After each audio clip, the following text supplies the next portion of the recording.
शहराची खबरबात या बातमीपत्राचे प्रायोजक आहेत Mac Care super speciality hospital Ahmednagar.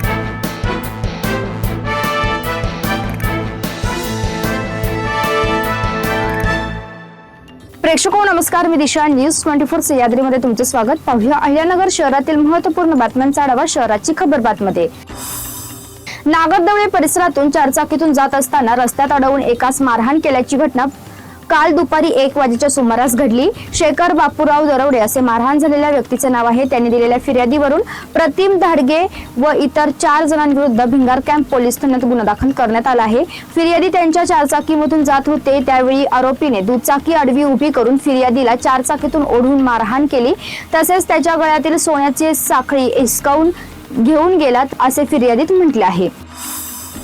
चावडी उपनगरातील एकाने राहत्या घरात दोरखंडाने गळफास घेऊन आत्महत्या केली। प्रदीप पुरुषोत्तम गोपलानी असे गळफास घेऊन आत्महत्या केलेल्या व्यक्तीचे नाव आहे। ही घटना गुरुवारी सकाळी उघडकीस आली असून याबाबत तोफखाना पोलीस ठाण्यात आकस्मिक मृत्यूची नोंद करण्यात आली आहे।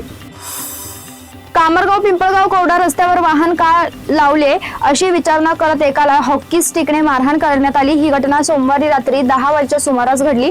दत्तात्रय ठोकळ असे मारहाण झालेल्या व्यक्तीचे नाव आहे। त्यांनी दिलेल्या फिर्यादीवरून आनंद प्रकाश सकट आणि रुपेश छगन केदार अशा 2 जणांविरुद्ध नगर तालुका पोलीस ठाण्यात गुन्हा दाखल करण्यात आला आहे। आरोपीने वाहनातून घेऊन फिर्यादीच्या वडिलांना रस्त्यात थांबून हॉकी स्टिकने मारहाण केली। या मारहाणीत ते जखमी झाले असे फिर्यादीत म्हटले आहे।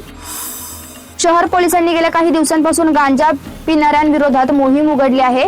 गांजा पिणाऱ्यांचा शोध घेऊन त्यांच्यावर कारवाई करण्यात येणार आहे, परंतु गांजाचा पुरवठा होणाऱ्या एकही पोलिसांनी कारवाई केली नाही।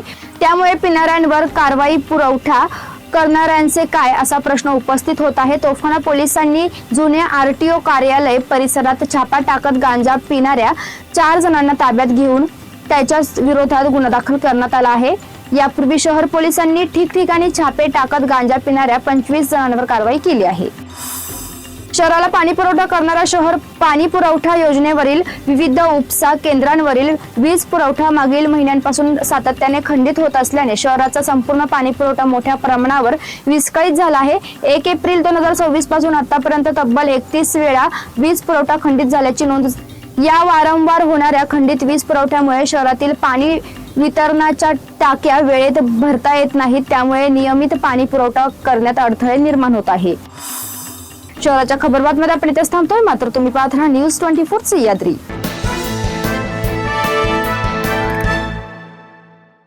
या बातमीपत्राचे प्रायोजक होते Mac Care super speciality hospital Ahmednagar.